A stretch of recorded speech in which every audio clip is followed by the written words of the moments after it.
বলেন তো, একজন মা আর বাবার সবচেয়ে কষ্ট কখন বেশি হয়? কখন মা বাবারা খুব বেশি দুঃখে খুব পেরেশানের মধ্যে থাকে, খুব কষ্টের মধ্যে থাকে, খুব চিন্তিত অবস্থায় থাকে। জানেন কখন? সেটা হলো যখন একজন মার বাবার মেয়ে বিবাহের উপযুক্ত হয়, বিয়ের সময় হয়, সময় মতো বিবাহ হয় না, পাত্র আসে কিন্তু পাত্র আসার পর দেখে যায় কিন্তু পরে কোনো কথা বলে না। হ্যাঁ, বিভিন্ন ঘর আছে কিন্তু কোনো কথা বলে না। আবার এমনও আছে ঘরেই আসে না, কোনো বিবাহের কোনো আলাপ আলোচনায় হয় না, কেউ দেখতেও আসে না, কেউ খবরে নেয় না। এরকম আমাদের সমাজে কি এখন খুবই কম? না, খুবই বেশি। তখন একজন মা আর বাবার খুব দুঃখ আর কষ্ট হয়। তখন তাদের সময়টা খুব খারাপই যায়, তাদের সময়টা খুব কষ্টেরই যায়, তাদের সময়টা খুব কান্নারই যায়, তাই না? আমি কি মিথ্যা বললাম? একেবারে মিথ্যা না, একেবারে সত্যি। আজকে আমি সেই একটা দুঃখ আর কষ্ট নিয়ে আপনাদের সামনে একটা ভিডিও করতে যাচ্ছি। আজকে আপনি অনেক ডাক্তার, অনেক কবিরাজকে দেখেছেন, আপনি অনেক কবিরাজকে দেখেছেন, অনেক ঝাড়ফুঁক নিয়েছেন, কিন্তু কোনো কাজ হয়নি। আজকে আমি এমন একটি আপনার একটা মন মতো আমল আপনাকে দেব।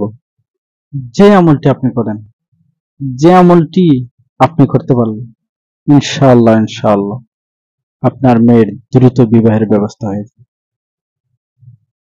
আজকে সমাজে দেখা যাচ্ছে অধিকাংশ বিয়ে বন্ধ, অধিকাংশ বিবাহ মানুষ বন্ধ করে রাখছে, অধিকাংশ বিবাহে মানুষ দুশ্মনী করে, অথবা জিন্নাতেরা অথবা মানুষ। শয়তান তো দুই প্রকার, এক মানুষ শয়তান আর এক জিন শয়তান, এই দুই শয়তান।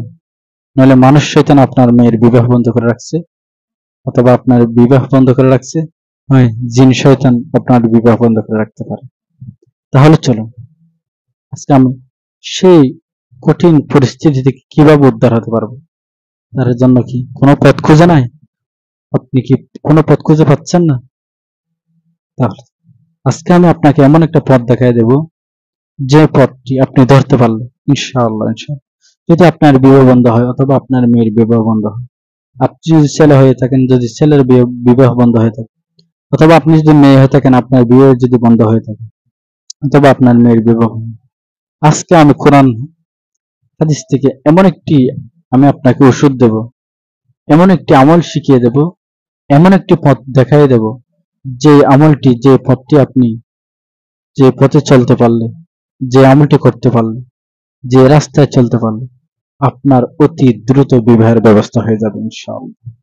যত কঠিন বাধা আসুক, যত ঝড় তুফান আসুক, ইনশাআল্লাহ ইনশাআল্লাহ আপনার চিন্তার কোনো কারণ নেই, আপনার টেনশনের কোনো কারণ নেই, আপনার অতি দ্রুত বিবাহ হয়ে যাবে ইনশাআল্লাহ।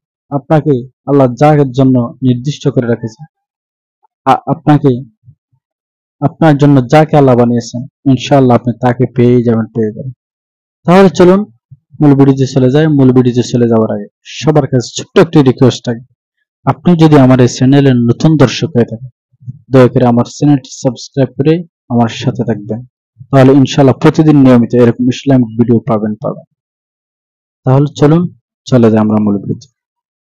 সম্মানিত মা বোনেরা, সম্মানিত দিনী ভাই বোনেরা, আমি আজকে যে আমলের কথাটা বলছি, সে আমলটি কিভাবে করবেন, কোন পদ্ধতিতে করবেন, কোন সিস্টেমে করবেন, কোন সিস্টেমে করলে আপনি আমলটা 100% কার্যকারিতা পাবেন, 100% ফল পাবেন, তা আমি আপনাদেরকে শিখিয়ে দেব। আপনারা দয়া করে ভিডিওটি এড়িয়ে যাবেন না, দয়া করে ভিডিওটি টেনে টেনে দেখবেন না, ভিডিওটি মনোযোগ সহকারে দেখবেন, মনোযোগ সহকারে শুনবেন কথাগুলো।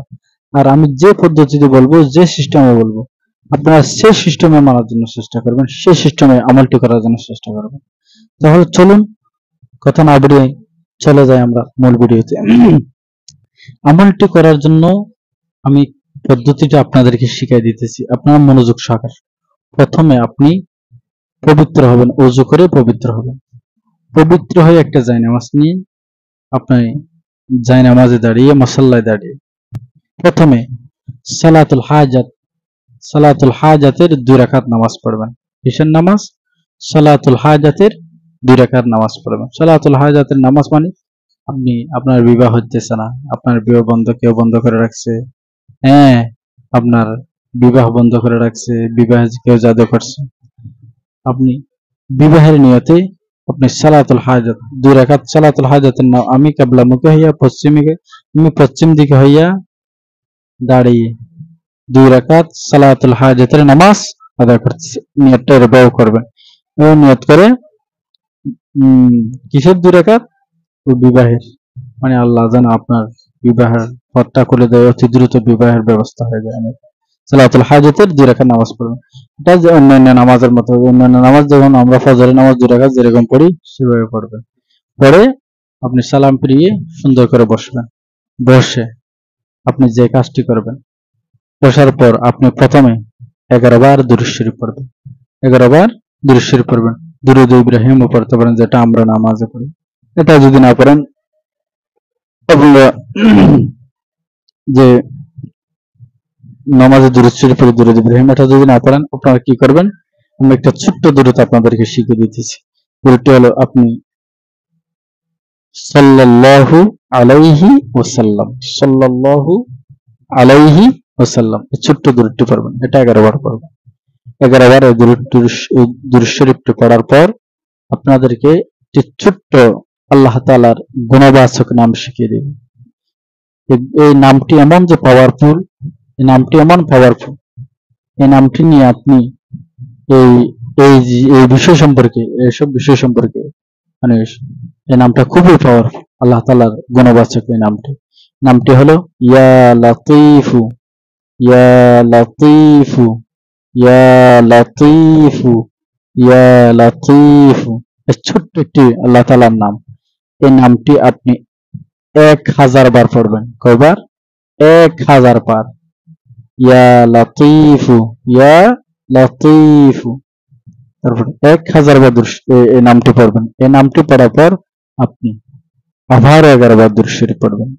তারপর আল্লাহর কাছে মোনাজাত করে আপনার উদ্দেশ্যের জন্য, আপনি যে উদ্দেশ্যে মোনাজাত করবেন, যে উদ্দেশ্যে আমলটি করছেন, সেই উদ্দেশ্য নিয়ে আল্লাহর কাছে দোয়া করবেন। আমি আপনাদেরকে আবার বলে দিতেছি। প্রথমে আপনি কি করবেন? 2 রাকাত নামাজ পড়বেন, সালাতুল হাজাতের নামাজ। তারপরে 11 বার দুরূদ শরীফ পড়বেন। 1000 বার ইয়া লাতীফু এই ইসমটি, এই নামটি পড়বেন। তারপরে আবার 11 বার দুরূদ শরীফ পড়ে আল্লাহর কাছে মোনাজাত। এইভাবে আপনি 7 দিন করেন। এবার আপনি 7 দিন এভাবে আমলটি করতে থাকেন। ইনশাআল্লাহ, ইনশাআল্লাহ 7 দিনের ভিতর, তবে 21 দিন, 7 দিন না পারলে 21 দিন, 7 দিনে যদি না হয় 21 দিন, তারপরে এইভাবে আপনি করতে থাকেন। ইনশাআল্লাহ একদিন হুট করে আপনার বিবাহের ব্যবস্থা হয়ে যাবে। আপনার যদি বিবাহ বন্ধ থাকে, ইনশাআল্লাহ সবকিছু কেটে যাবে। ইনশাআল্লাহ অতি দ্রুত আপনার বিবাহের ব্যবস্থা হয়ে যাবে। আশা করি আমার ভিডিওটা আপনারা বুঝতে পারছেন।